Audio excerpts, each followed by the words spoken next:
what a true leader is. So a true leader,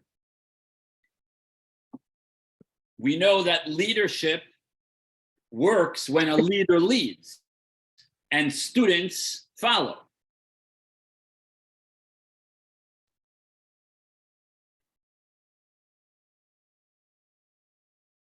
You know, if followers don't want to follow, then the leader is not a leader, or the followers are not followers.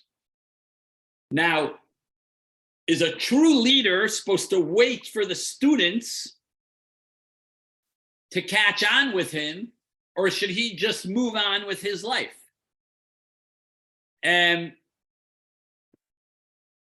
what's if the leader wants to take that extra mile, but the students are not ready? They still are stuck behind with their same behavior. Should the leader continue enlightening them, or should he just stop and wait for them to reach his level? Let's pick a very practical and tangible example that we've heard of many times, and many people wrote this to the Rebbe. And let's say a rabbi of a community decides he wants to move to Israel, and he wants to take his community with him. Now, they're not interested in going. Should he go alone, or should he wait for them to join him? Now, if they don't want to join him, should he just go to Israel and say, listen, I don't want to be stuck here in America forever. If you guys don't want to come with me, find another rabbi. Now, should we say that the rabbi shouldn't care about what the community is ready or not? Why should it take away from his personal growth? If he wants to grow in his spiritual life, continue growing. Or we could say that he has to worry about their failures. Now, so in other words, if the rabbi, the leader of the community, is ready to take that extra step, whether it means going to Israel or it means enhancing in his personal growth and try to get them to join him, should he just wait for them, or should he sort of move on and they're like stuck behind, kind of? But we're going to explain today that sometimes the leader has to worry not only for the physical and spiritual needs of the community, but also for their dignity. He should worry about the respect of his community. He must ask himself, what's the best choice for the community? But he should also ask himself, will this choice enhance their dignity? So today we're going to speak about a fascinating statement that you maybe heard of or not. One of the things that the Jewish people did, that we all know, the night before they left Egypt, they brought a sacrifice. It was a sacrifice of Passover. Now, after they finished the sacrifice of Passover, they would spritz the blood on the doorpost. Now, every year you would bring a sacrifice the night before Passover. Now we don't bring it because we don't have the Holy Temple. But you maybe didn't know that for the 40 years in the desert, no one brought the Passover sacrifice. Hashem said you cannot bring it until you arrive into the Holy Land of Israel. But there was a surprising event that happened 10 months after the Torah was given. In the month of Nisan, in the month of Passover, a little before the Holy Temple, the tabernacle was built, Hashem commanded Moses with unique instructions that the Jewish people that year, although it didn't happen till they arrived to Israel 40 years later, but because it was the first anniversary of leaving Egypt, Hashem said, going to bring the sacrifice of Passover, as we see here in text number 1b, and then explained here in text 1c. It was, the Jewish people were delightful. a delightful surprise. It was 2 weeks before Passover. And they were wondering, how are we going to celebrate the first anniversary of leaving Egypt? Here Hashem came along and gave instructions to Moses. Bring the sacrifice of Passover. They were so excited. It was totally unexpected. On Mount Sinai, Hashem said to wait till you get to Egypt. This was the first time that they were demanded to bring it in the desert. And they did exactly like Hashem said. As we see here in text 1c, they were praised for doing exactly the way Hashem said to do it. And we see the happiness that they had when they brought the sacrifice. How do we see this? There was a group of people that were impure and couldn't bring it. And they were upset that they couldn't bring it, which shows even more how happy the Jews were to bring it. And they asked, what should we do? Look at the unique and the dramatic and the moving parts of this story, how moving it was. Hashem came to the Jewish people with a surprise mitzvah. And this group of people were not able to do it, but they asked for a second chance. They couldn't handle the fact that they were not able to bring the Passover sacrifice. You know, normally, make-up sacrifices doesn't apply. It's like the anniversary of the day of leaving Egypt, or Shavuot, or Sukkot. It's like you snooze, you lose. Normally, there's no such thing. So the request on his own showed how much the Jewish people loved and cared about the sacrifice. And Hashem answered and replied to their request. And he made a new holiday called the second Passover, 30 days after the first one. This shows of the love of Hashem to the Jews and the love from the Jews to Hashem. And let's go back a minute to text number 1a.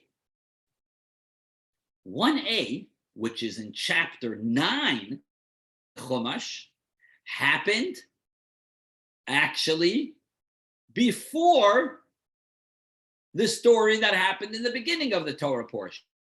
So what we discuss later actually happened before.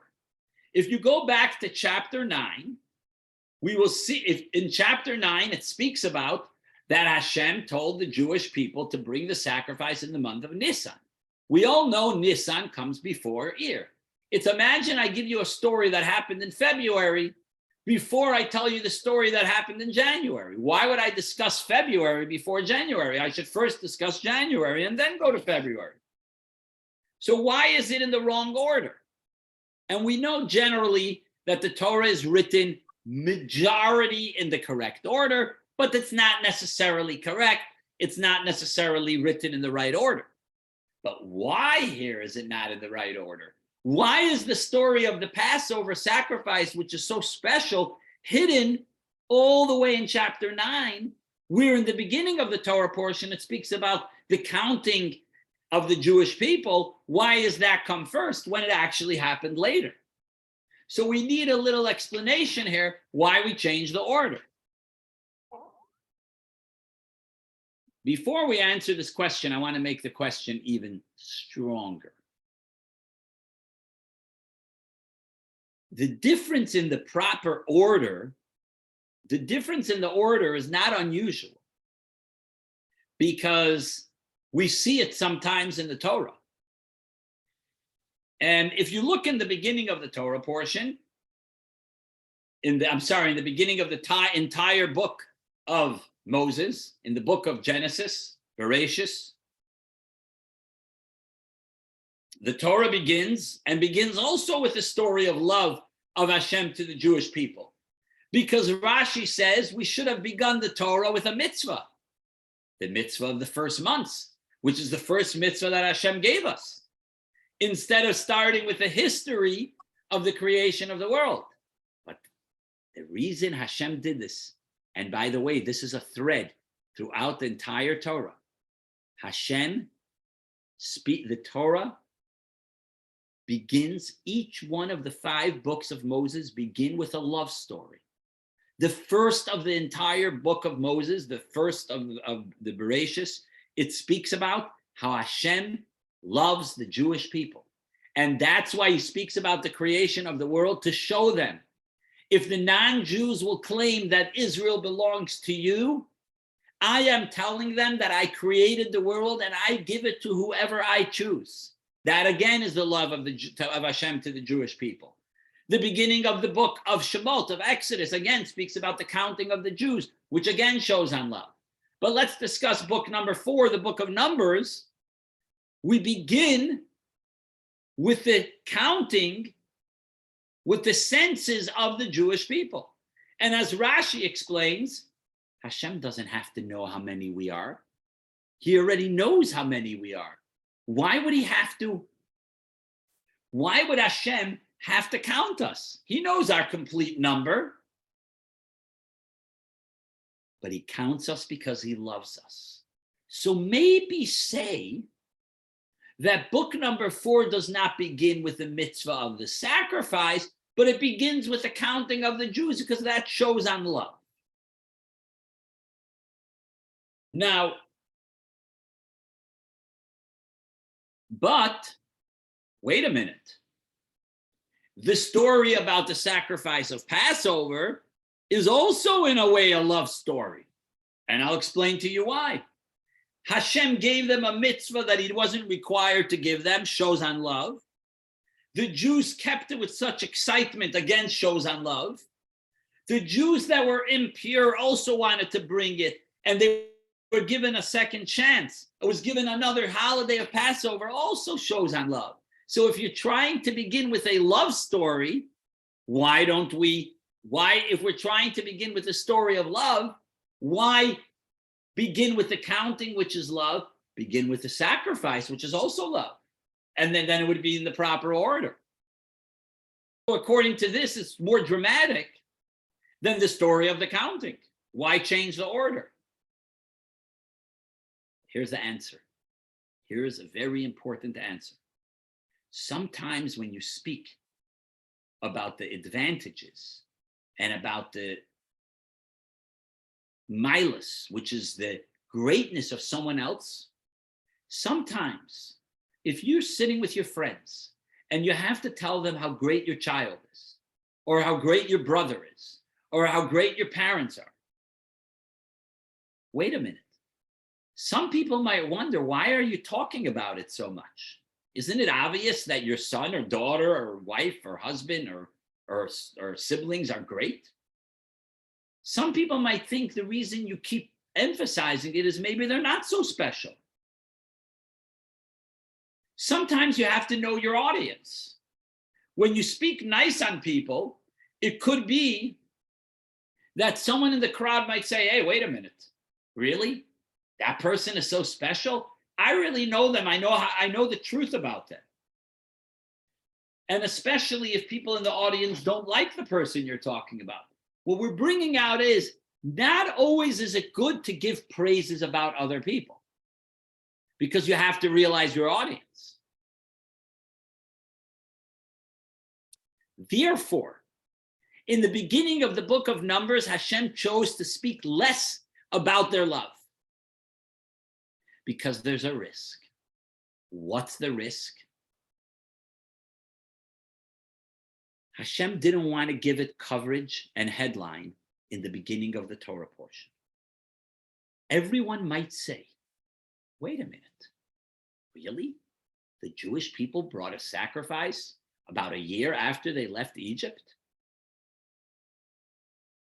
But 1 second. What's about the next 40 years, 39 years? The Jewish people didn't bring even one sacrifice. This is what people might say.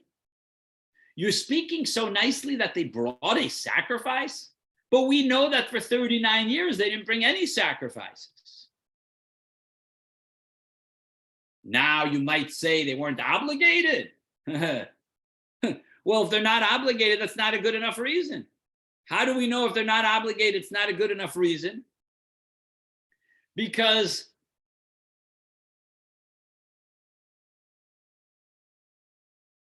Look what happened by the second Passover.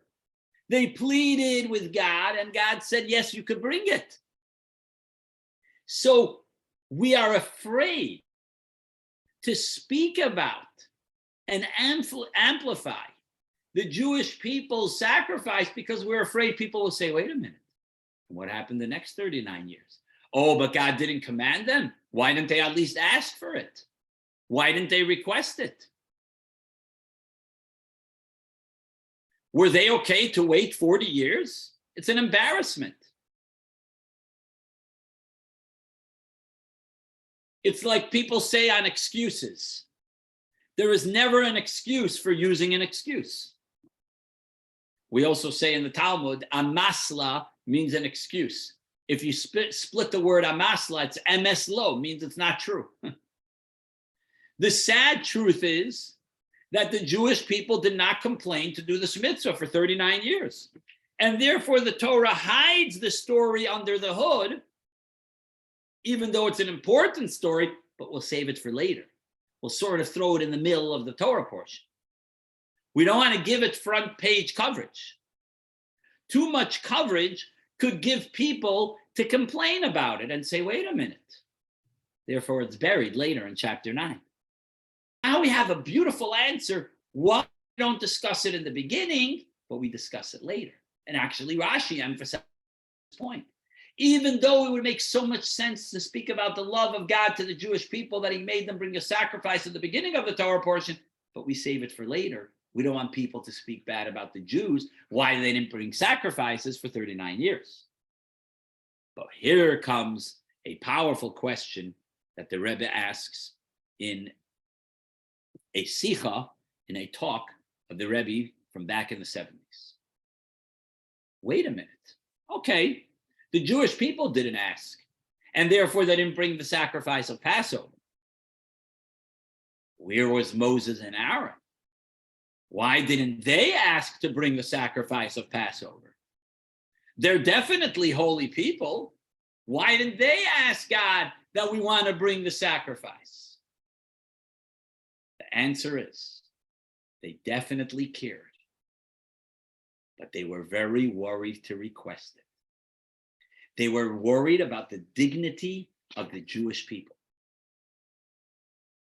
The Torah was Moses' life. We call him Moshe Rabbeinu, Moses, our teacher. He was ready to forego his entire life for the sake of the Jewish people. Moses told God, if you don't forgive the Jewish people, erase me from your book. The life of Moses was not important. What was more important to him was the life of the people. A true leader does not think what's good for himself, but what's for the people.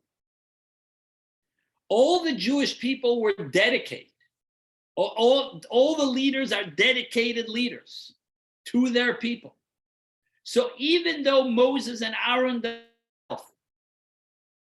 wanted to ask God to bring the sacrifice of Passover, they didn't want it because it would be a disgrace for the Jewish people. And they were 100% dedicated to the Jewish people. The fact that the Jews didn't ask to bring the sacrifice is not nice. But as good leaders, if they would ask, it would amplify the Jewish people's negativity. Wait a minute. If Moses and Aaron asked, and God said, yeah, wait a minute. Why didn't the Jews ask on their own? Oh, it means they don't care. Oh, if they don't care, now that's negative for the Jews. And Moses and Aaron didn't want anyone to have negative thoughts about the Jewish people.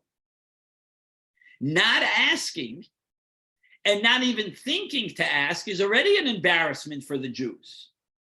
But maybe we could say that it's possible Hashem would say no. So, okay, we'll give it the benefit of the doubt that the Jews didn't ask, and maybe Hashem would have anyway said no. But if Moses and Aaron asks, and God says, yeah, then you can't anymore say good about the Jews. And Moses wanted that we should talk good about the Jewish people. because Moses wanted clearly that we should talk positive about the Jews. So if they don't ask, everybody's going to say, wait a minute, okay, the Jews didn't ask. That's negative, but maybe God would have said no anyway. Now, if God says, yeah, then we're in trouble. That shows the negative about the Jews. Definitely Moses and Aaron could have gained on their own physical, on their own spiritual level. They would have brought the sacrifice, and all the Jews would have brought the sacrifice. But wait a minute, it wouldn't look good for the Jews. A leader's first concern, and a true leader's first concern, is not his personal gain. It's the gain of the community. Everything you have is for the community. You give them your entire existence. The leader has to tend to the people. Maybe if he sits on his own in his house and he doesn't bother with anybody else, he could study more Torah. Maybe if he sits on his own, he could do more mitzvot. But his priority is about the people. You cannot lift yourself on someone else's expense. It actually says it in the Pirkei Avot. Don't make yourself look great in order to put someone else down. The leader has no personal life. He doesn't even have a personal spiritual life. He lives for his children. As we see the story in 1996, there was a trial in the New York Court of Appeals. The discussion was on the library of the previous Lubavitcher Rebbe. Now, the previous Lubavitcher Rebbe had a grandson that claimed that the library belongs to him, or some of it belongs to him. The Rebbe said the library doesn't belong to anyone personal. It belongs to the Rebbe. The library belongs to the community. It's part of the community, the library. It belongs to everybody because everything of the Rebbe belonged to everybody. Now, before the trial, they had a deposition with the Rebbe's wife, the Rebbetzin Chaya Mushka. And one of the things she said, which was very powerful when they were asking her questions, she said, my father belonged to the followers, and what he owned belonged to the followers, to the Hasidim, which means he didn't have anything personal. So the point here is a leader is for the community, nothing personal for himself. We all know that Moses did not go into the land of Israel because he hit the rock. He prayed to God 515 times and asked to enter the land of Israel. Why did he want to go into the land? Because he wanted to enjoy life? He wanted to go into the land to be able to do the mitzvot, because we know that many commandments cannot be kept when you're out of Israel. God told Moses to stop praying. Why did Moses stop? Eventually, Moses stopped the prayer. And the reason he stopped was because God told him, it's not going to look nice. It's like a shepherd left his sheep. All the Jewish people from the past were buried in the desert. And you're going to go peacefully to the land of Israel while your sheep are left behind? And Moses answered, you're correct. And then he stopped praying. At that moment, he stopped praying because his priority was the needs of his people. Moses wanted to go up to great heights, but not if it would affect the sheep, the Jewish people. Just like he didn't want to go into the land of Israel without the Jews. He was ready to forego his own benefit, not to bring the sacrifice of Passover in order not to harm the Jewish people. This is a unique lesson for everyone, how a leader should behave. It's not about himself, it's about his students. The leader could lose something, but it's okay if it benefits the community.